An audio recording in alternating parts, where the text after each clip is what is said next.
Hai guys, kembali lagi di channel YouTube aku. Kalian apa kabar? Semoga semuanya dalam keadaan sehat ya. Nah, di video kali ini aku bakal nyeritain kalian satu film petualangan yang pastinya seru dan menegangkan. Nanti kalian bakal ngeliat nih, ada seorang anak petani yang mau nyelamatin putri raja yang diculik raksasa jahat. Tapi pastinya nggak gampang guys. Dan dia bakal nemuin banyak banget rintangan. Bahkan dia sama saudara-saudaranya bakal ketemu sama para penyihir yang nyamar jadi wanita cantik. Ini ngeri banget. Oke deh, gak usah lama-lama lagi, aku bakal langsung ceritain film ini ke kalian. Eits, tapi seperti biasa, bantu aku dulu dengan like video ini.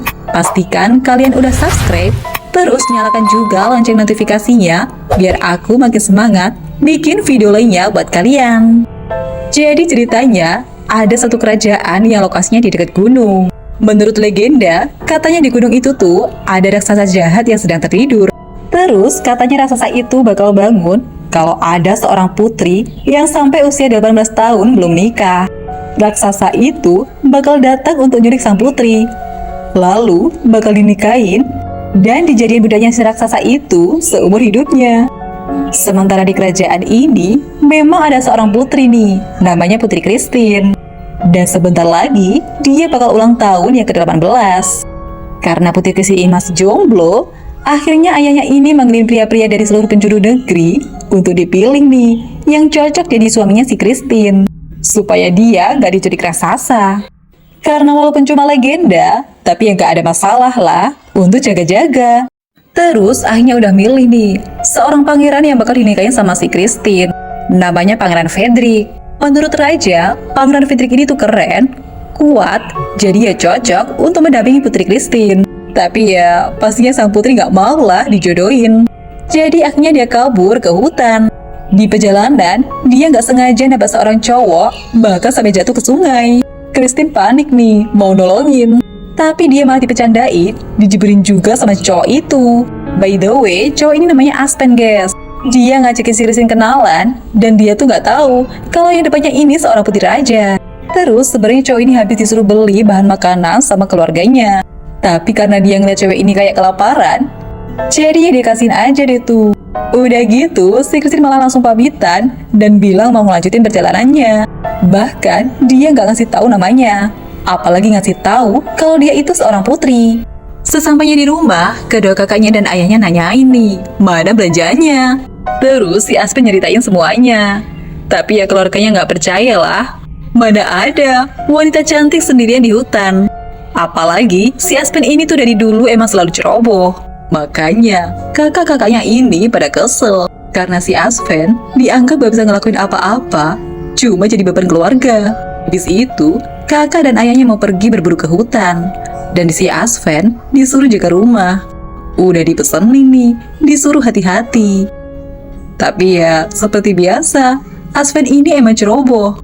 Karena dia ngedengar dari hutan, sama-samar ada suara langkah raksasa, dia langsung aja main-mainin api kayak gini. Sok jagoan.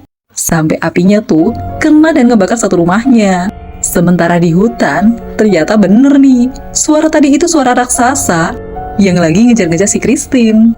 Dia benar ditangkap dan dibawa sama raksasa itu. Pagi harinya, pas ayah dan kakaknya pulang dari berburu, mereka syok karena rumahnya udah hangus terbakar. Apalagi ayahnya ini makin sedih karena satu-satunya foto almarhum istrinya di rumah itu juga ikut terbakar guys. Pas mereka lagi mau ngebangun kembali rumahnya, tiba-tiba datang nih rombongan Pangeran Frederick. Dia nyebutin ciri-cirinya Putri Christine dan nanyain ada yang ngeliat nggak. Ayahnya dan kakak-kakaknya ya bilang nggak ngeliat. Terus si Aspen baru sadar kalau yang dia temuin kemarin itu si Putri Christine yang lagi dicari-cari. Tapi ya diam-diam aja nih, nggak ngasih tahu si pangeran. Soalnya pangeran tuh kelihatan kayak jahat dan licik guys. Apalagi dia tuh dari tadi ngatain keluarganya ini dibilang petani miskin. Jadi ternyata Pangeran Frederick tuh nyari sang putri karena raja sudah janjiin siapapun yang berhasil membawa pulang Putri Christine bakal ngedapin setengah dari harta kerajaan. Dan pastinya bakal dijadiin suami untuk sang putri. Karena gak dapat info apa-apa dari keluarga ini, ya udah, pangeran melanjutin perjalanannya. Dan setelah ngedenger ada hadiah, ayahnya nih nugasin kakak-kakaknya untuk ikut nyari Putri Christine. Karena nanti bakal dapat uang yang bisa dipakai untuk ngebangun rumahnya ini. Kedua kakaknya berangkat, sementara si Aspen didiemin aja nih. Ternyata ayahnya udah capek, karena Aspen ini tuh selalu bikin masalah, ceroboh, selalu jadi beban keluarga. Bahkan si Aspen akhirnya diusir karena ayahnya udah gak mau melihat dia lagi. Ya udah, akhirnya Aspen pergi ke hutan. Di perjalanan, dia ngedengar ada suara yang minta tolong. Dia samperin suara itu. Ternyata ada seorang penyihir yang kejepit, guys. Jadi di hutan ini tuh emang banyak makhluk-makhluk aneh. Makanya ada penyihir dan juga ada raksasa. Terus si Aspen berhasil nih nolongin si penyihir itu. Dan dia cerita kalau dia tuh lagi nyari putri yang diculik raksasa. Karena tadi udah ditolongin, si penyihir akhirnya ngasih tahu nih kalau sebenarnya ada satu pedang yang bisa ngalahin raksasa itu. Si Aspen harus cari pedangnya, tapi ya sulit. Dan di situ dia juga dikasih peta ajaib nih, yang bisa ngasih arah manapun, tinggal sebut aja. Ya udah, si Aspen langsung lanjutin perjalanannya. Dan dia juga makin semangat setelah nemuin jeritannya Putri Christine yang terjatuh. Berarti dia sempat lewat situ kan?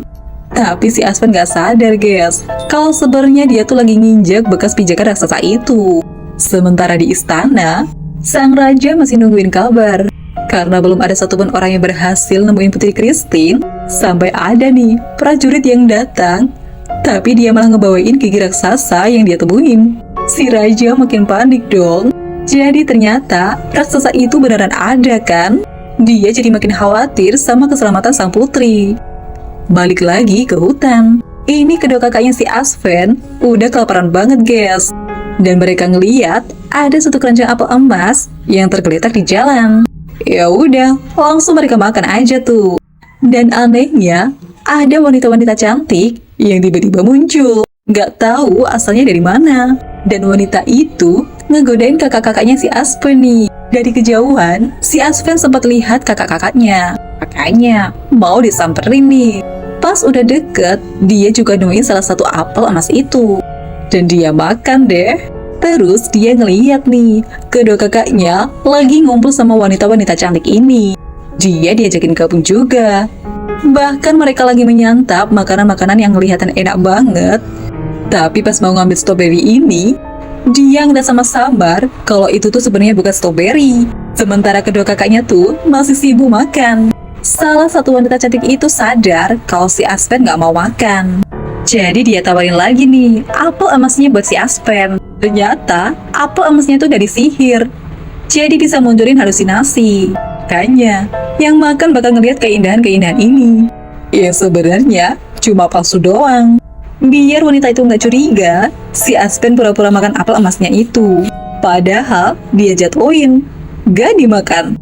Dan karena gak makan apelnya, kesadaran si Aspen udah balik nih. Dia udah 100% sadar. Dia jadi bisa lihat kalau yang di depannya itu bukan makanan enak, tapi justru bangkai hewan dan juga belatung. Ih, ngeri banget. Terus itu juga bukan wanita-wanita cantik, tapi penyihir menyeramkan yang lagi nyari calon suami. Si Aspen harus nyelamatin kakak-kakaknya nih, ya belum sadar. Tapi dia juga harus tetap tenang kan? Jangan sampai para penyihir itu malah curiga. Ya udah, diajakin pergi nih kakak-kakaknya. Dan penyihir itu disuruh nyiapin makanan lagi.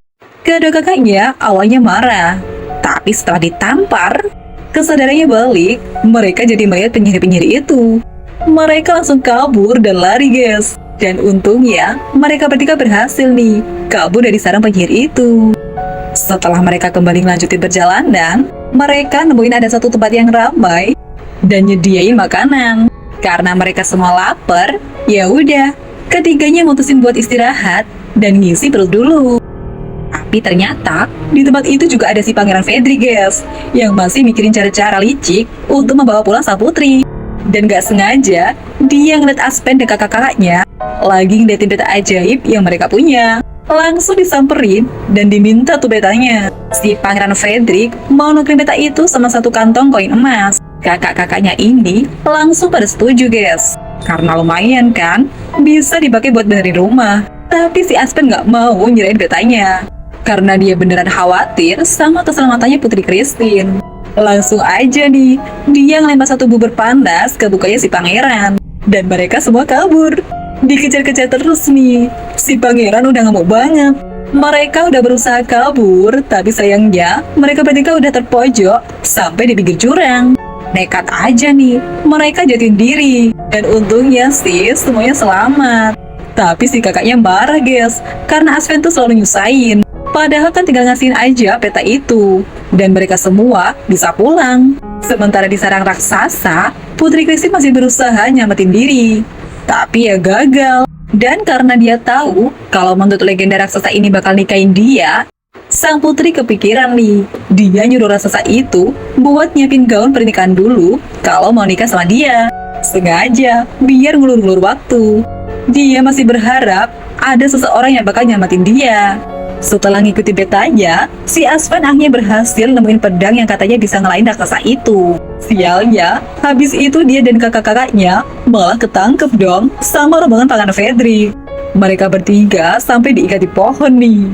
Nah, tapi pas malam hari, semuanya pada ketakutan nih. Karena baru pertama kali melihat raksasa itu beneran ada. Si Pangeran Fredrik mau kabur, sampai dia naik-naik ke atas pohon. Tapi dia malah ketangkep sama raksasa itu. Dan salah satu dari kakaknya Aspen juga ternyata dibawa ke sarangnya. Jadi mereka ketemu nih sama Putri Christine. Pangeran Fredrik masih berusaha bikin sang putri jatuh cinta dan ngajakin dia nikah begitu berhasil keluar dari situ. Tapi langsung dikasih tahu sama kakaknya Aspen kalau sebenarnya Pangeran Fredrik itu cuma mau harta kerajaan doang. Dan Putri Christine tuh emang udah enak banget sama omongnya si pangeran. Jadi ya dia pentung aja nih kepalanya. Kakaknya juga ngasih tahu kalau saudaranya si Aspen bener-bener berusaha nih buat nyelamatin Putri Christine. Begitu dengar nama Aspen, sang putri langsung mastiin kalau itu beneran si Aspen yang dia temuin di hutan waktu itu. Ternyata gak lama si Aspen dan satu kakaknya udah sampai juga nih di sarangnya si raksasa. Mereka nyelamatin semuanya. Sang putri, kakaknya, dan juga Pangeran Fredrik. Kebetulan, si raksasa lagi tidur, jadi mereka bisa keluar pelan-pelan. Tapi Pangeran Fredrik ini tuh emang bikin ribet. Udah berisik, dia juga gak hati-hati. Dia malah kesandung dan bikin raksasa itu bangun. Ya, mereka semua langsung dikejar dong. Semuanya berusaha naik ke tebing, naik ke puncak lebih tinggi. Karena katanya, tubuh raksasa itu gak bisa kena matahari, guys. Soalnya begitu kena, dia bakal langsung berubah jadi batu. Makanya, selama ini dia keluarnya cuma pas malam-malam aja.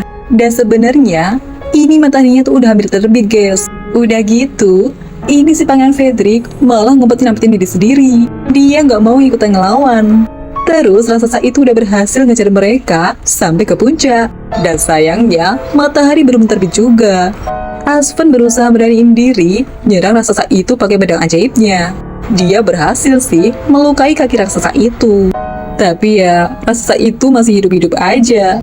Mereka semua berusaha ngelawan raksasa itu sambil ngalihin perhatiannya si raksasa juga. Dia nggak sadar kalau sebenarnya matahari itu udah hampir terbit. Dan untungnya, begitu terkena cahaya matahari, si raksasa beneran berubah jadi batu, guys. Mereka semua selamat. Terus karena tadi kaki si raksasa itu sudah terluka, jadi gampang nih batunya buat dihancurin. Si raksasa udah punah dan gak akan ganggu mereka lagi. Setelah selamat, Aspen dan kakaknya berhasil ngebawa putri pulang ke kerajaannya. Raja udah mau nih nempatin janjinya. Dia mau ngasih setengah harta kerajaannya itu ke siapa yang berhasil nyamatin putrinya kan? Tapi karena Aspen itu baik dan tulus, dia gak mau nerima hadiah itu. Dia cuma minta uang secukupnya aja. Yang penting rumahnya yang hancur itu bisa dibangun kembali. Si Aspen juga gak mau maksa Putri Christine buat nikah sama dia. Karena dia tahu kalau cinta gak bisa dipaksain. Walau sebenarnya kayaknya nih mereka saling jatuh cinta, guys. Setelah itu, ketiga bersaudara ini kembali ke rumah. Kembali ke ayahnya. Si ayah udah rindu banget sama anak-anaknya ini. Bahkan si ayah juga minta maaf karena sebelumnya udah ngusir si Aspen. Sebenarnya dia sayang sama semua anaknya. Apalagi setelah tahu kalau Aspen berhasil nyampetin sang putri. Dia bangga nih, anaknya hebat banget. Mereka juga dapat uang yang cukup dari raja untuk membangun rumahnya lagi. Gak lama, Putri Christine yang mulai sadar kalau dia jatuh cinta sama si Aspen. akhirnya nyamperin ke rumahnya. Dan mereka berdua akhirnya pergi dan bisa ngabisin waktu bersama untuk lebih saling mengenal satu sama lain. Sementara guys, itu si Pangeran Frederick masih tersesat di hutan. Dia udah putus asa banget karena sendirian dan gak bisa nemuin jalan pulang. Tiba-tiba ada apel emas yang menggelinding nih. Terus ya dia makan. Dan kayak sebelumnya, wanita cantik jadi-jadian ini muncul. Si pangeran yang kesenangan ketemu cewek-cewek cantik, dia langsung aja deh ikut sama mereka. Nah, gimana guys? Seru kan lihat si Asven nyelamatin sang putri? Berikutnya, aku pasti bakal ceritain kalian cerita-cerita lain yang lebih seru lagi. Jadi langsung aja like, komen, share, dan nyalakan lonceng notifikasinya biar kalian gak ketinggalan video terbaru dari aku. Sampai jumpa di video selanjutnya. Bye-bye!